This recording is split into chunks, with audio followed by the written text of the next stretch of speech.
Hello friends, and welcome back to my channel again. Mairead here, and I'm hoping that my camera will be working a little better this time for me. It's a new camera, it's a Nikon or a Nikon 5300, and it's not going to be in one of my favourites for the month of April, as I've been having a little bit of trouble getting used to it. So maybe it might hit the calendar for May. We will wait and see. So first on my list of favourites for the month of April is a household item. I suppose that's what you would call it. My flowers.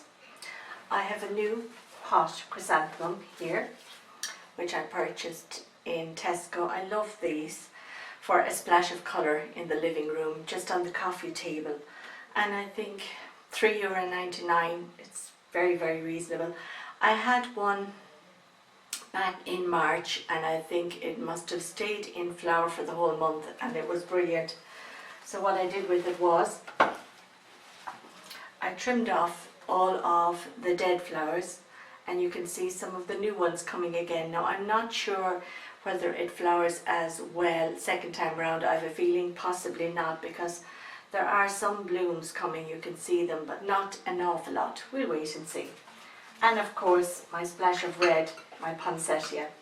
It's still alive since Christmas, and I love this Christmas flower every year, and it stays alive for me for most of the following year. It doesn't need much water, it just needs a little bit of water when it dries out, and I can actually see the new growth coming on in the centre. The leaves are coming. Now that's my household item. My next products, I suppose, are beauty related. So I'll start off with my favourite perfume. It's the Escada Joyful. This is the perfume that my son brought me home from his little trip away, and it's beautiful. It's a very floral scent, which I love, and it's terribly similar to the Marc Jacobs Daisy, which I have as well. It's more mellow though, it's not as fruity, which is nice as well. It's a very pleasant scent. I looked it up online, and it has upper currents of blackcurrant, melon and mandarin, centre notes of peony, and base notes then are honey and sandalwood. But it's a nice mixture, and it makes for a nice scent, and I do find it lasts well, and you can see I've already gone down quite a good bit in the bottle. I think it is a newish perfume. It was introduced last year, late 2014, so very pleased with that one. My next products are my palettes. I actually purchased the L'Oreal Paris La Palette Nude. I purchased both of them, actually, the two of these, and I had trouble getting them. Well, I suppose my local town doesn't do all big names, but I eventually found them. This one is the Beige. Now I left a little sticker on it because it's handy when it's sitting on your dressing table to know which is which, so I actually find that very handy to leave on it. So I'll just show you the colours inside. Now, there they are. I hope it'll focus pretty well enough for you. These are kind of yellow and brown shades. Sorry, I should cover the mirror. I'm not very professional at this. There we go. Is that better? Yellow and brown tones, which are quite nice. It's got a lovely white, a lovely matte white, which I love to use for the top part of under my eyebrow, and very nice shades of brown the whole way through to black. So unusually enough though, it's not my favourite, even though this is the one I went in to purchase. I prefer the other one. The other one, as you can see here from the sticker, is the Rose palette, and where I bought them, they were originally $19.99, reduced to $13.39, and they're in a beauty haul video, my last beauty haul video, which I will link below if you want to check out the other things I bought at that time. Now I do like this one. The shades probably suit me better because I have I suppose reddish pinkish undertones to my skin, and I found the brown and the yellows a little bit cold on my skin. These ones warm it up very nicely, but this white here for the highlight, the eyebrow, isn't as nice as the other palette. So I'm delighted I have both, because this one has a shimmer in it, so it kind of catches the light and shimmers, which I'm not very fond of.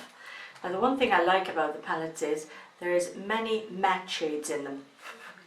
You have at least half of each palette are matte, and I found that with an older person the matte is much better than the shimmer, because the shimmer gets stuck in the crevices and it just doesn't look very well, whereas the matte blends very, very well all together.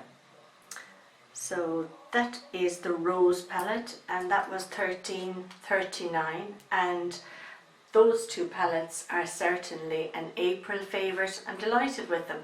They've actually made me want to go out and buy more palettes. We shall see. An old reliable favourite is my Clarins Beauty Flash Balm. I love this under makeup. It gives a lovely film underneath the makeup so that your foundation just flows on very smoothly. It's quite expensive, but I have a spare upstairs, and I realised I was minding this and keeping it for good wear. And I opened my cosmetic bag and I said, but I have a spare. Why am I minding things? For goodness sake, just take it out and use it. There's no point keeping something up for good wear. So I am using that now. This is my chunky bronzer. It's W7 is the name of the beauty company, and I like it. I was telling you in that beauty haul video that I was looking for the NYX Wonder Stick, and I have since discovered it's not available yet in Ireland. It hasn't been released in Ireland or in the UK, only in the US. So it's got, the Wonder Stick has a highlighter on one end and it has a bronzer on the other. So I bought this as an alternative and I'm quite liking it. See, you get a kind of a bronzy line like that, and then you even it out. Now I have no mirror, so I don't know what I'm doing, but it frames your face. It kind of gives more shape or more depth to that part of your face. I hope I have it blended in well, but you get the general idea. I also put a little bit there and there and there and there, and I like that. So that was not expensive, and it will do until I can find the Wonder Stick, or until it's released here in Ireland. This one is the Wonder Pencil. This is by NYX as well, and I have a good bit of this used. I like this quite a lot. It frames my lips a little bit above my lipstick there, and on the bottom stops the lipstick from bleeding. A little bit above my eyebrows gives them more definition. So I'm really very fond of the Wonder Stick. It's also very good for your lower lash line. It gives a nice colour, a bit of a sparkle to old tired eyes.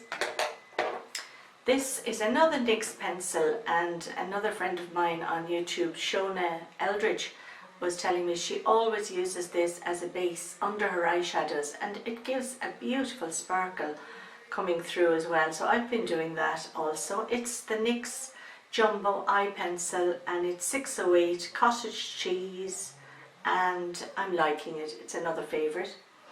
I'm just kind of concerned the pencil has gone down so far, and it's not one of those ones that you can twist and turn.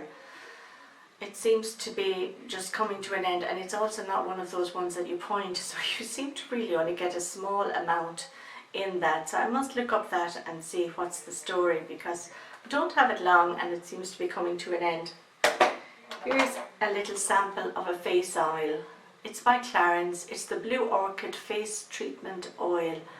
And I got a little sample of it, which I hadn't used, but I've started using lately. My skin is very dry at times, dehydrated. Even though I've always had oily skin, I feel it to be dehydrated. So I find the oil is very good going to bed. It nourishes. And they particularly say anybody that has oily skin needs an oil on their face. You may think it's the other way around, but if you have oily skin, you're losing a lot of oil from your skin, so you actually do need to replace it.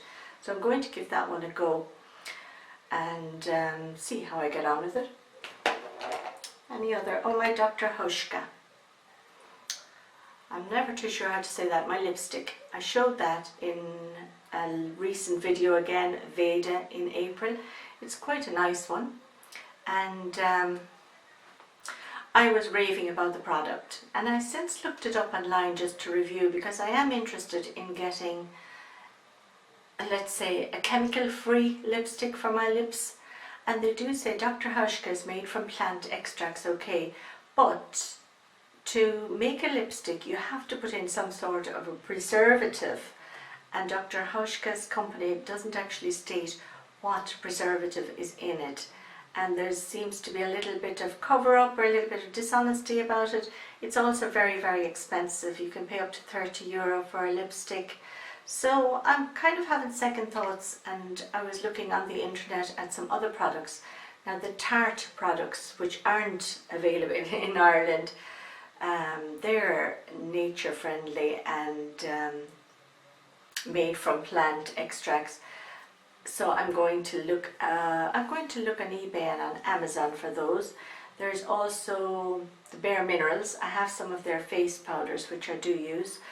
And there's another company called Physicians Formula. They're the ones that I'm sort of interested in chasing up to see, can I get myself a more nature-friendly product to use on my face.